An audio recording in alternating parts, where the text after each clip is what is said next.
Hare Krishna. Dandavat Pranam to all the Vaishnavas listening to me. Today we will continue from the 6th question of the chapter Singing about the mellows of ecstatic love. Before that, let us offer our prayers at the lotus feet of Srila Gurudev and all our previous acharyas. Om Agyantimirandhasya Jnananjanashalakaya Chakshurunmilitam Yena Tasmai Shri Gurave Namaha.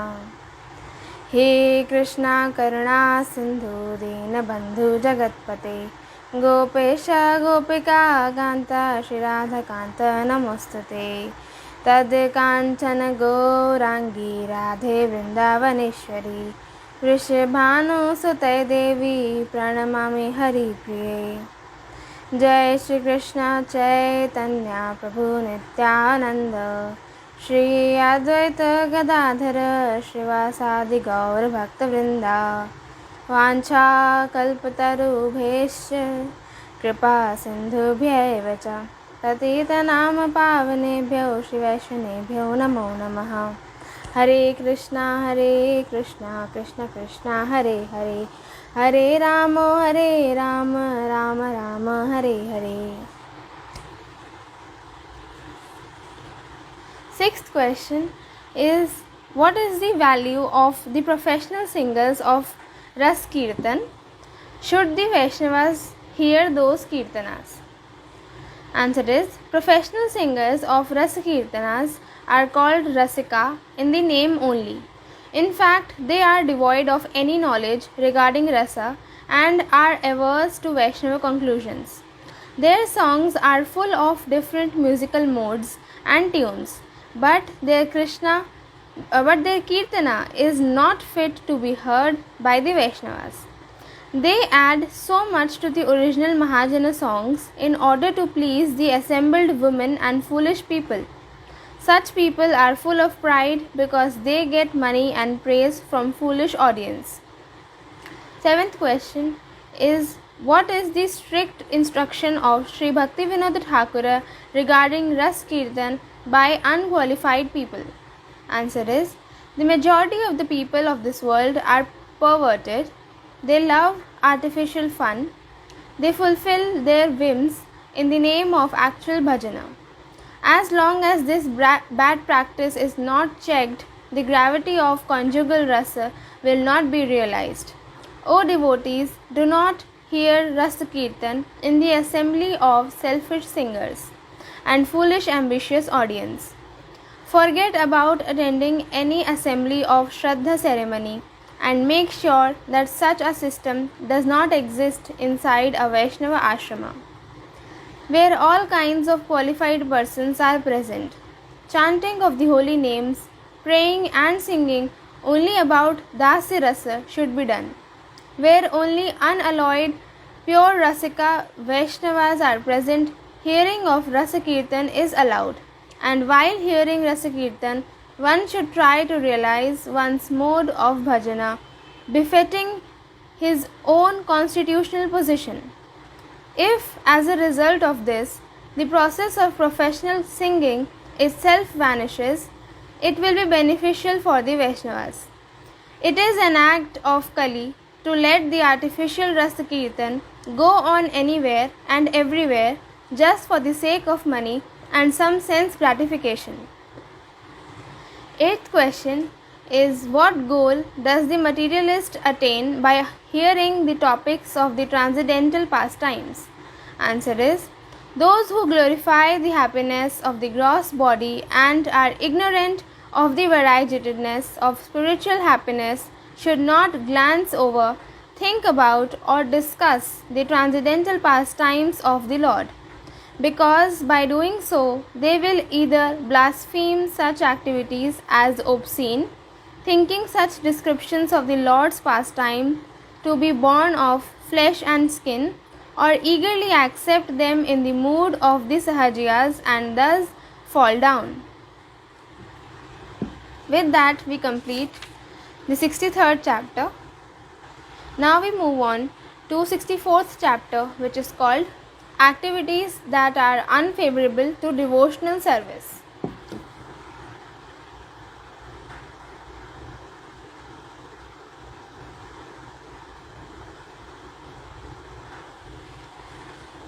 First question is there any determination required to accept items favorable for devotional service and reject items unfavorable for devotional service? Answer is, it is extremely necessary for a practitioner of devotional service to possess utmost care and determination while accepting things favorable for devotional service and rejecting things unfavorable for devotional service. Materialistic persons often face many things that are detrimental to the worship of the Lord, but with special care and determination, they should give them up, otherwise, they create impediments in the paths of their sadhana and cause delay in achieving the ultimate goal of life. Second question is, what is rejecting things which are unfavorable to devotional service? Answer is, I will not eat anything other than the remnants of the Lord and His devotees. I will not see anything other than temples and places connected with the Lord and His devotees. I will not hear anything other than the topic concerning the Lord and His devotees. I will not engage my body in any activities devoid of any relationship with the Lord and His devotees. I will not meditate, consider, or relish anything other than the subject matter related to the Lord and His devotees. And I will not sing or read any other songs or literature other than those related to the Lord or His devotees. These resolutions are called rejecting things that are unfavorable to devotional service. Third question is, what is the promise of a devotee who gives up items which are unfavorable to devotional service? Answer is, O Lord, I will not associate with those who are averse to your devotional service. I will not see the face of persons who oppose Sri Gauranga. Fourth question is, what kind of association should be given up? Answer is, it should be understood that wherever activities opposed to devotional service are performed, there is no question of pure devotional service there, and as such, one must give up such association. Fifth question is, what is the method of ascertaining bad or good association? Answer is, the pious and sinful persons who are averse to the Lord both cause bad association. Even sinful persons who are inclined towards God should be considered good association. Sixth question is, whose association is called good association? Answer is, one should always carefully give up the association of godless people who are proud of their wealth, knowledge, high birth, and so on. And one should associate with those people who are inclined towards Krishna. 4 types of persons are inclined towards Krishna. They are devotees who spend on fruitive activities and religious principles. Second, matured yogis who are indifferent to fruitive activities and religious principle. Third, immature yogis and the imitators of all the above 3. Fourth, devotees who are sincere and non-duplicitous are certainly better association. Seventh question is, what is the result of associating with sinful persons and saintly persons? Answer is, the result of associating with sinful persons is material existence. Association with saintly persons keeps one aloof from associating with sinful persons. Eighth question is, are the materialist and impersonalist devotees of Krishna? Answer is, both materialist and impersonalist are devoid of devotion to Krishna and their lives are useless. Ninth question is, who is more abominable among the impersonalist and materialist? Answer is, among the two, the materialist is still better. One should never aspire for the association of impersonalist. 10th question is, in ordinary dealings, How long should a devotee associate with a materialist? Answer is, one should not associate with such persons who are averse to the Lord's service. One will have to meet such people in his ordinary dealings, but one should deal with them only until the work is finished. After the work is finished, one should not deal with them. 11th question is, what kind of mentality makes association? Answer is, giving charity to a materialist or accepting charity from one, if done out of love, become asat sangha. When a materialist approaches you, whatever is required to be done should be done only out of duty. One should not speak confidentially with a materialist. Generally, there are some love involved in confidential speaking, therefore, it is association. While meeting a materialistic friend, one should speak only what is extremely necessary. At that time, it is better not to exhibit heartfelt love. 12th question is intimate brotherhood with godless people not condemnable? Answer is, sitting together in an assembly, crossing the river together on a boat, taking bath together in a bathing ghat, or buying or selling things together in the market is not called association. To deal intimately with some as brother is called association. One should never associate in this way with godless people. 13th question is, what harm do the 6 enemies which are unfavorable for devotional service cause to a practitioner of devotional service? Answer is, the 6 enemies, lust, anger, greed, illusion, pride and envy, constantly appear in the minds of human beings and create all kinds of disturbances. These 6 enemies engage the mind in the following temporary material activities: the urge of speech in the form of creating anxiety through words, the urge of mind in the form of mental speculation, the urge of anger in the form of using harsh language, the urge of the tongue in the form of relishing 4 kinds of food such as sweet, sour, salt and bitter, the urge of the stomach in the form of eating palatable foodstuffs, and the urge of the genital in the form of enjoying the association of men and women. As a result of these 6 enemies, pure cultivation of devotional service does not take place in the heart.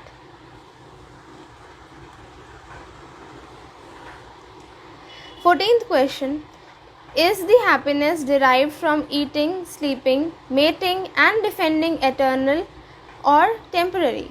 Answer is, the sensual pleasure derived from the association with women, eating palatable foodstuffs, taking bath, applying sandalwood paste and chewing betel nuts is extremely temporary. As soon as one indulges in these activities, one begins to feel distress. The characters of the drunkards and the woman hunters are the prime examples of these. What eternal happiness is there in enjoying the atmosphere of Nandan Kanana in heaven, enjoying the dancing of the Apsaras such as Urvashi and Menaka, or drinking the Somarasa? Such sense pleasures are simply products of imagination. 15th question is, why attachment for material assets is obstacle on the path of devotional service? How can it be destroyed? Answer is, people in general have spontaneous attachment for household paraphernalia, clothes, ornaments, wealth, wife, children's health, their own health, eatables, trees and animals. Many people are addicted to bad habits like smoking, chewing pan, eating fish and meat, and drinking alcohol. Thus, their practice of spiritual life is obstructed. Due to attachment for eating fish and meat, they fail to respect the Lord's remnants. And due to attachment to these bad habits, relish for studying devotional scriptures, hearing and chanting the Lord's name, and remaining in the temples for considerable time is obstructed. One should carefully give up attachment for these material attachments. If one does not carefully give up these things, then he cannot get happiness from his devotional service. Attachment for these things is easily destroyed by the association of devotees. One should try to destroy these petty attachments by fully engaging in devotional service. By observing vows approved in devotional service, those attachments are vanquished. 16th question is, what is the association with eatables and what are the prescriptions for giving up or minimizing partaking of eatables? Answer is, there are two types of eatables, those which sustain one's life and those which gratify one's senses. Eating grains and drinking are life-sustaining. Fish, meat, pan intoxicants and smoking are all for gratifying the senses. According to the prescribed needs of one's bodily condition, one must try as far as possible to reduce the acceptance of life-sustaining eatables. There is no prescription for acceptance of sense-gratifying items. The only prescription is to reject them.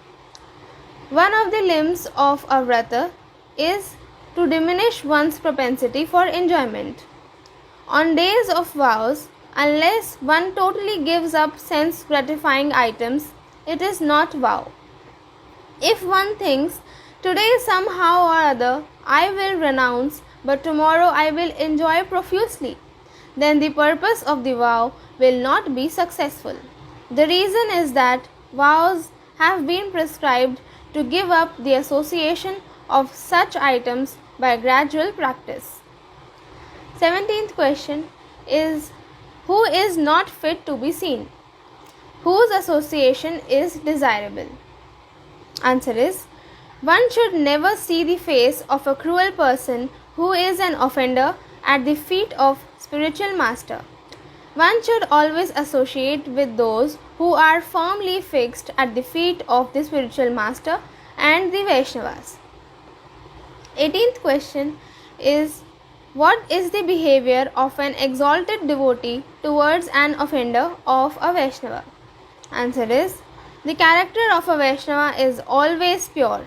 I envy that person who blasphemes such a Vaishnava. Sri Bhaktivinoda Thakur does not converse with such a person but rather remains silent. 19th question is, how should a surrendered soul deal with a person who is opposed to devotional service? Answer is, you should always keep me at your doorstep and maintain me. I will not allow persons who are averse to devotional service to come in, rather I will keep them away on the other side of the fence. 20th question is, should one give up sincerity for truth for the sake of people? Answer is, a Vaishnava should not agree with various opinions at various places for the sake of people. 21st question is, with whom should a Vaishnava not live? If the materialist put on the garbs of a Vaishnava, is their association desirable? Answer is, one should never live with a person who proudly considers his body as self. If even the cheating materialist put on the garbs of a Vaishnava, one should not live with them. 22nd question is, why attachment for material education is detrimental to devotional service? Answer is, O Lord, all material education is simply the influence of Maya and it put obstacles on the path of your worship. It creates attachment for this temporary material world and makes an ass of a living entity. 23rd question is, how should one accept and reject education that is favorable to devotional service and unfavorable to devotional service? Answer is, one should kick out all education that put impediments in the path of one's devotional service. Goddess Saraswati, who is the personification of devotional service to Krishna, represents spiritual education. She is the treasury of Sri Bhakti Vinoda Thakura. 24th question is, does an intelligent person postpone his Hari Bhajan till the old age? Answer is, an intelligent person never says, I will worship Hari at the end of my life. Now let me enjoy material happiness. Because this material body is fallible at any moment. 25th question is, what is the prescription for a devotee's livelihood? What is the harm if one accumulates too much or too little? Answer is, don't endeavor for palatable foodstuffs and fine clothes. Accept the sanctified Bhagavad Prasad, and that is easily obtainable. This is the devotee's lifestyle. Whatever is required, take only that. Taking more or less will not yield auspicious results. If a devotee takes or accumulates more than necessary, his spiritual life will be lost due to his being controlled by material mellows. If he does not properly accumulate, then the body, which is his means of worship, will not be protected. 26th question is, why is blaspheming the demigods unfavorable to devotional service? Answer is, it is prohibited to disrespect the demigods. One should duly worship them and beg for their blessings to attain devotional service to Krishna.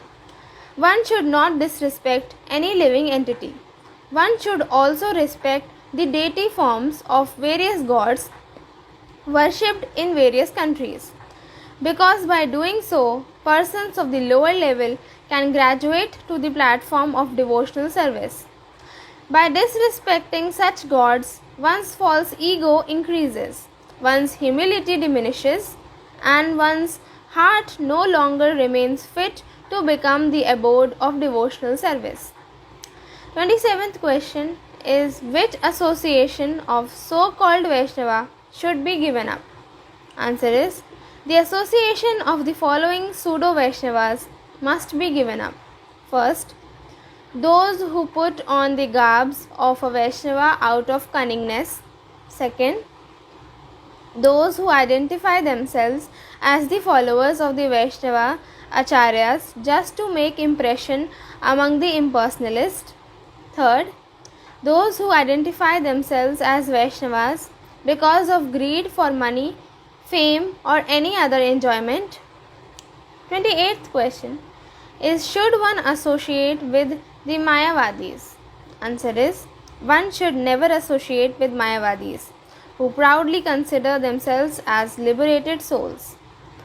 29th question is, if symptoms of ecstatic love are found in a Mayavadi, should he be considered a Vaishnava? Answer is, the 8 symptoms of ecstatic love displayed by a Mayavadi are of no use. 30th question is, how should one deal with persons who are averse to devotional service? Answer is, O Lord, awarding material enjoyment and liberation is a trick of your illusory energy.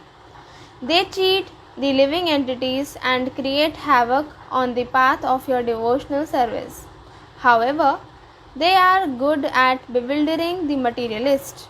Sri Bhakti Vinoda Thakur offers his obeisances to them from a distance and accepts the lotus feet of the devotees as his life and soul.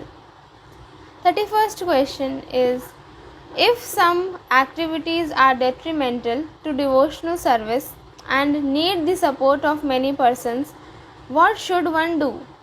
Answer is, if an activity cannot be performed without the help of many persons, yet there is no easy way of obtaining such a help, then it is better not to endeavor for such a works. It will simply create disturbances in the path of one's worship. If huge enterprises like building, Building mathas, ashramas, temples, and assembly halls are difficult to carry out by the above mentioned method, then one should try not for it. 32nd question is, can a practitioner of devotional service drink wine? Answer is, what to speak of wine, opium, hemp and charas? A Vaishnava should not even consume tobacco. Consuming such intoxicants is against the injunctions of the Vaishnava literatures. By smoking tobacco, a person becomes addicted to and controlled by it. He even dares to commit sinful activities. 33rd question is, why greed for palatable foodstuffs and wine as well as attachment for sinful and pious activities are unfavorable for devotional service? Answer is, if one has greed for nice foodstuffs, drinks, sleeping and smoking, and drinking wine, then one's devotion diminishes. Greed for wine, wealth, and women is most contrary to devotional principles. Those who have a desire for attaining pure devotional service should carefully give up such things. Whether for auspicious things or sinful things, greed for anything not related to Krishna is most despicable. Greed only in relation to Krishna is the cause of all auspiciousness. 34th question is, can one compromise with the teachings of Sri Chaitanya just to please the mind of the materialist? Answer is, if one tries to satisfy the materialistic people, one will gradually face many anarthas and one will float in the continuous waves of Mayavada. One can accept the faultless support of the materialist in order to preach devotional service to Sri Gauranga, but it is extremely unlawful to compromise with the teachings of Sri Chaitanya just to please their mind. 35th question is hankering of tongue hostile to the devotional service? Answer is, it is extremely difficult to attain Krishna for those who are simply busy to satisfy their tongue. 36th question is, which item fall in the category of gambling? Are they unfavorable devotional service? Answer is, wherever games are being played with non-living things, that is the place of gambling, playing cards, chess, dice, checker, and so on, fall in the category of gambling. The modern day lottery is also called gambling. If we discuss the histories of King Nala, Yudhishthira, Duryodhana and Shakuni, then we can see that in order to accumulate wealth by cheating and stealing at the place of gambling, fierce quarrel and ruination have been resulted. Even today, the places of gambling are destroyed. Many persons' religiosity, economic development, sense gratification, and liberation. Those who engage in the acts of gambling certainly becomes lazy and quarrelsome. They cannot perform any religious duties or pious activities. 37th question is taming birds or animals unfavorable to devotional service? Answer is, one should not become attached to taming birds or animals. 38th question, what is envy? Are envy and love opposite or opposed to each other? Answer is, to become happy on seeing others' distress and to become distressed on seeing others' happiness is called envy. Envy and love are contradictory. Whether there is envy, there is no question for love, and wherever there is love, there is no question for envy.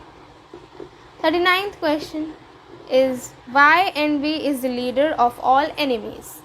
Answer is, lust, anger, greed, illusion, and pride are included within envy. Lust is included in anger. Lust and anger are included in greed. Lust, anger, and greed are inclined and included in illusion. Lust, anger, greed, and illusion are included in pride, and lust, anger, greed, illusion, and pride are included in envy. 40th question is, why Vaishnava Dharma is non-envious religion? Answer is, Vaishnava Dharma, which consists of compassion for the fallen souls, eagerness in chanting the Lord's holy names, and serving the Vaishnavas, stands in one side and envy stands on the other side. 41st question is, what is the living entity's liberation and bondage? Answer is, non-enviousness is the living entity's liberation and enviousness is the living entity's bondage. 42nd question is, can an envious person become compassionate towards the living entities, become faithful to the Vaishnavas, and become lower than the straw in the street? Answer is, a person who feels distresses on seeing others' happiness can never show compassion to the living entities.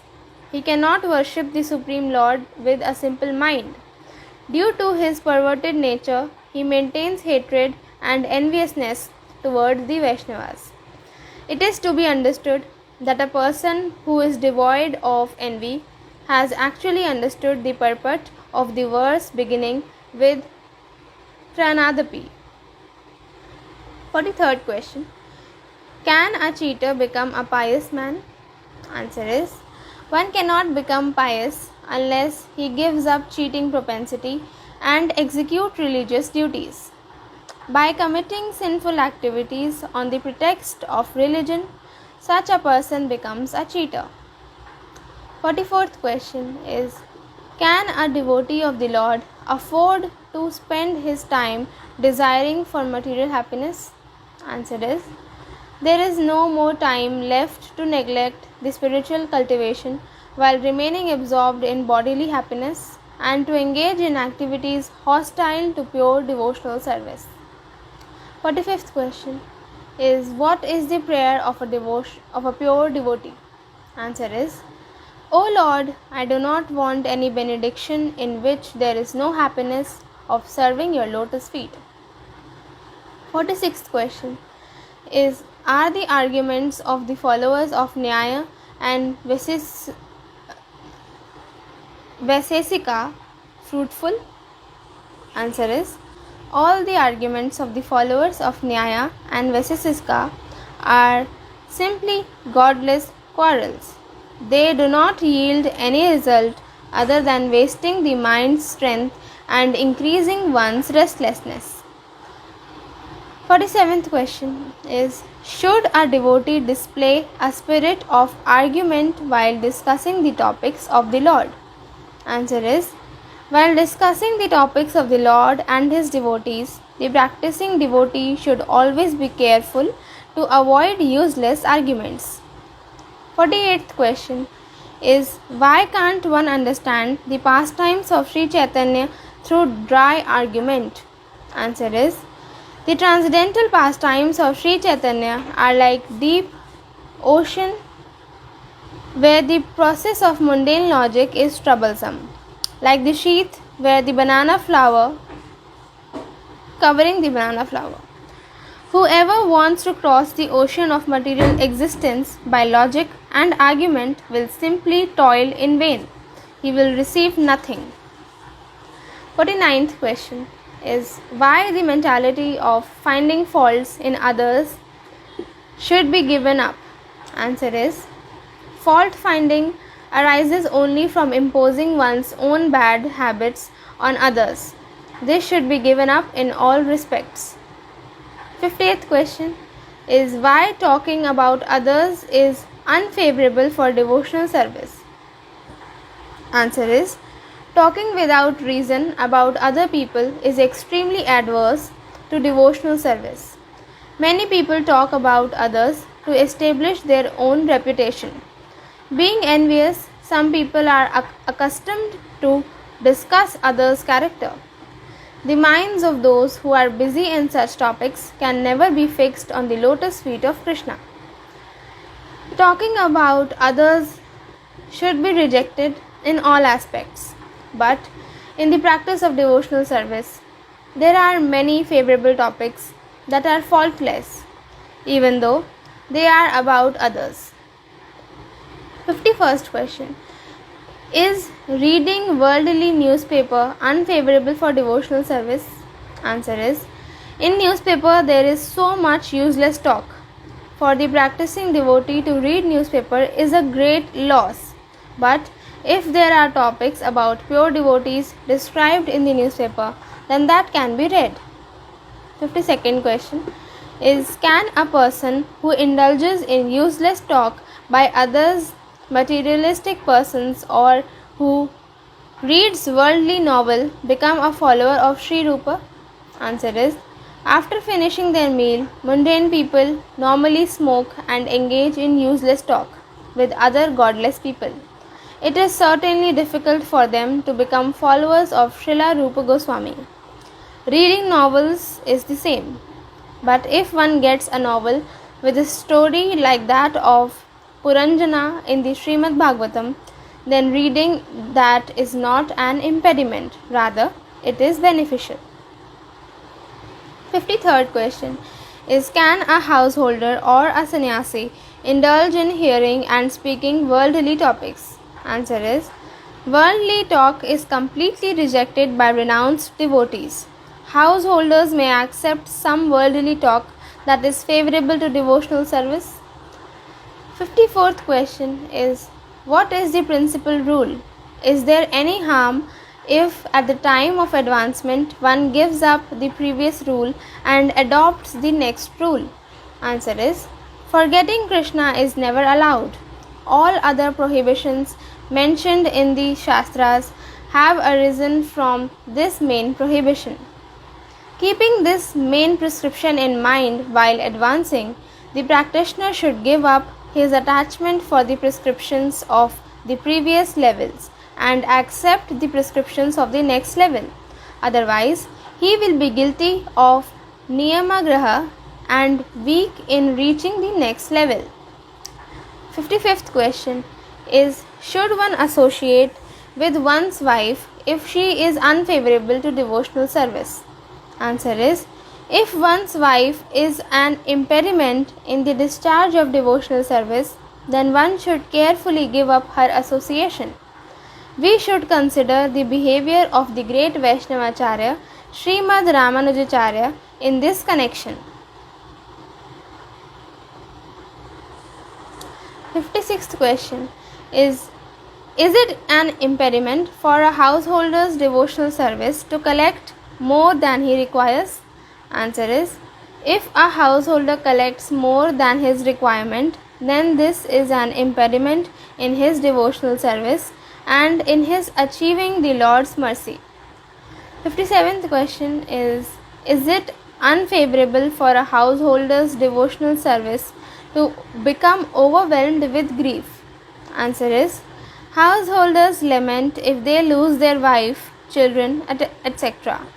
But a practitioner of devotional service should not maintain this lamentation very long. They should quickly give up their lamentation and engage in the cultivation of Krishna consciousness. 58th question is, why should a practitioner of devotional service give up lamentation and anger? Answer is, a practicing Vaishnava should give up all urges like lamentation and anger, otherwise there will be obstacles in his constant remembrance of Krishna. 59th question is, what harm do lamentation and illusion cause? Answer is, if one's heart becomes filled with lamentation and grief, then Krishna does not manifest in that heart. 60th question is, what is the harm if the numbers of Vaishnava sannyasis increase? Answer is, it is natural that the number of Vaishnava sannyasis are to be less. If it increases, it will become the cause of disturbance. 61st question is Is it proper for a renunciate to lament if he lacks any material object? Answer is, a renunciate should not lament if he does not possess a quilt, a water pot, or other alms, or if these things are stolen by man or animal. 62nd question is any association with women for a renunciate approved? Answer is, for a renunciate there cannot be any type of talking or touching a woman, otherwise his practice of devotional service will be completely spoiled. Association with such a deviated person should be totally rejected. 63rd question is, what are the most prohibition for a renunciate? Answer is, all topics regarding one's family and children are worldly topics. Such topics should not be heard of or spoken of by a renunciate. It is also prohibited for a renunciate to eat palatable foodstuffs and wear opulent dresses. With that, we conclude today's session. We'll continue hereafter in the next session. My sincere obeisances at the lotus feet of Srila Gurudev and the divine couple Sri Radha Krishna. Hare Krishna, Krishna Krishna, Hare Hare, Hare Ram, Ram Ram, Hare Hare. Nitai Gaur Premanande, Hari Hari Bol.